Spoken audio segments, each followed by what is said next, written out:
यहां पर young experiment है। तो जो ह्यूगेन्स प्रिंसिपल है, इसको प्रूव करने के लिए यंग ने एक एक्सपेरिमेंट किया। तो यंग ने क्या किया, एक लाइट जो मोनोक्रोमेटिक सोर्स है, मोनोक्रोमेटिक सोर्स का मतलब ये होता है कि एक ही कलर होगा। पहली चीज तो एकदम क्लियर हो जानी चाहिए कि मोनोक्रोमेटिक का मतलब होता है सेम कलर, एक ही कलर होगा, यानी एक ही लाइट सोर्स होगा। ठीक है, यहां से लाइट आ रही है। अब जब ये लाइट आई तो इन्होंने क्या किया, पहले एक यहां पर स्लिट या कहें छेद बनाया। ये जो छेद है, ध्यान रखिए, जो भी स्लिट आता है, जैसे वेव आ रही है तो वेव बड़ी होती है, और वेव या लाइट की किसी भी मूवमेंट को हम उसके एम्पलीट्यूड, मतलब ये आपका हो गया वेवलेंथ, इसी तरीके से इसका फ्रीक्वेंसी और साथ में स्पीड वेलोसिटी कर देते हैं। इन चीजों से हम नापते हैं या इन चीजों से पता करते हैं। तो अगर वेवलेंथ कुछ आसपास या इसके करीब हो रही है, जो भी लाइट आ रही है, तब इसमें बेंडिंग आपको ज्यादा दिखाई देगी, बेंडिंग की जो फिनोमेना है आपको ज्यादा दिखाई देगा। इसी तरीके से अगर वेव आ रही है और इस तरीके से आपने गैप इतना दे दिया तो वेव ऐसे निकल जाएगी। लेकिन अगर आप इस तरीके से छोटा गैप करते हैं तब क्या होगा, तब मैंने आपको जो अभी बताया वैसे होगा।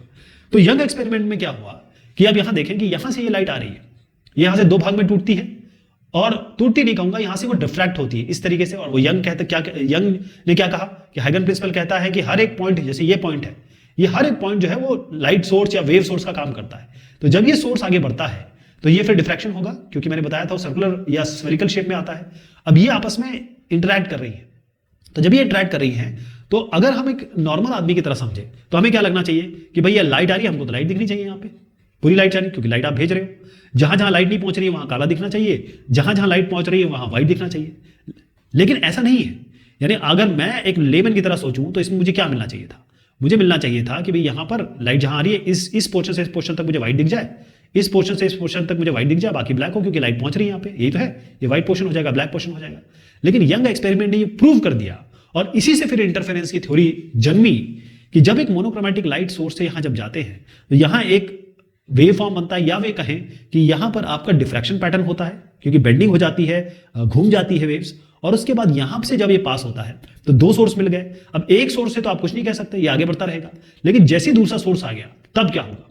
मैं आपको इसका जरा एक अलग से एग्जांपल देता हूं, आप थोड़ा समझिए, क्योंकि ये एकदम दिमाग में बैठ जाएगा आपके। जैसे दो लोग हैं, ठीक है साहब, ये दो लोग हैं।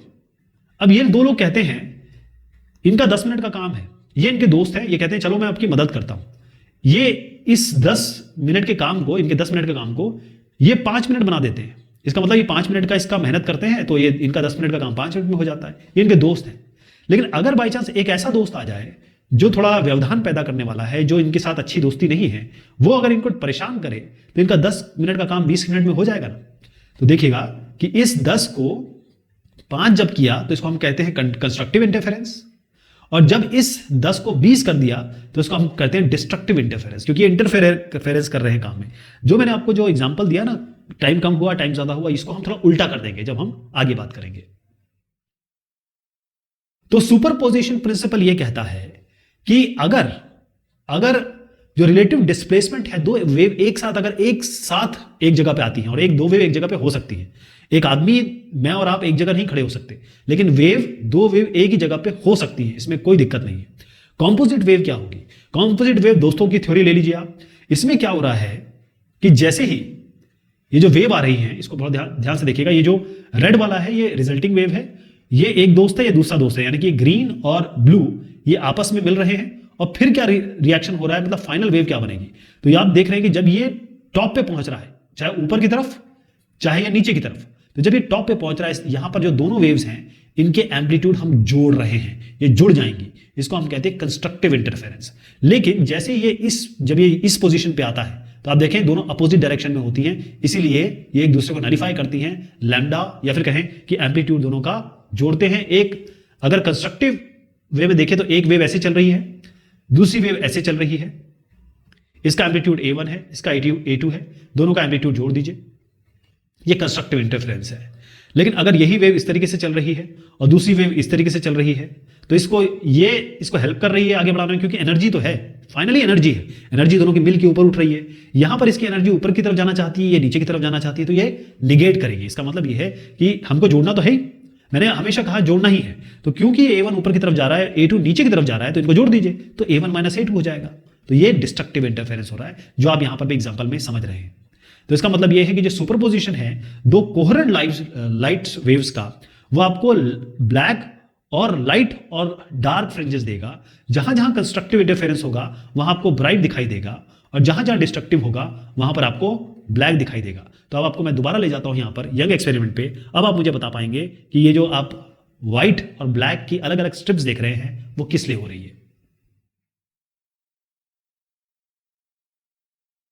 जो यंग का इंटरफेरेंस पैटर्न है वो दो लाइट सोर्सेस से जब चीजें निकलती हैं या फिर वेव्स बेंड होती हैं, यानी डिफ्रैक्ट होकर जब आगे बढ़ती हैं, तो यहां देखेंगे कि अगर ये सही तरीके से मिल रही है। अब मैं इसका मैथमेटिक्स भी आपको बता दूंगा, अभी पहले इसको थोड़ा सा कॉन्सेप्चुअली समझिए कि जब ये आपस में एक साथ मिल रही है, यानी इनके बीच में जो पाथ डिफरेंस है वो मैं भी बताऊंगा उसका वैल्यू क्या होती है, लेकिन पाथ डिफरेंस पे डिपेंड करता है। जैसे मान लीजिए आप चले और आपका दोस्त यहां चला, ठीक, तो हो सकता है कि ये जो डिफरेंस हो, ये जो पाथ डिफरेंस मतलब यही होता है, पाथ डिफरेंस फेज डिफरेंस एक ही चीज होती है, मतलब एक फाई के रिस्पेक्ट में हम करते हैं, डिस्टेंस के रिस्पेक्ट में करते हैं।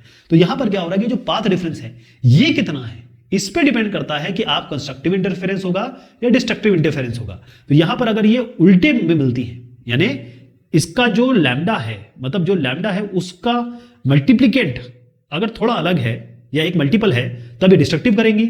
अगर लैम्डा जो है वो एक मल्टीपल है तो कंस्ट्रक्टिव करेगी। लेकिन वो क्या होगा, देखिए सबसे पहले ब्राइट फ्रिंजेस कब बनेगी।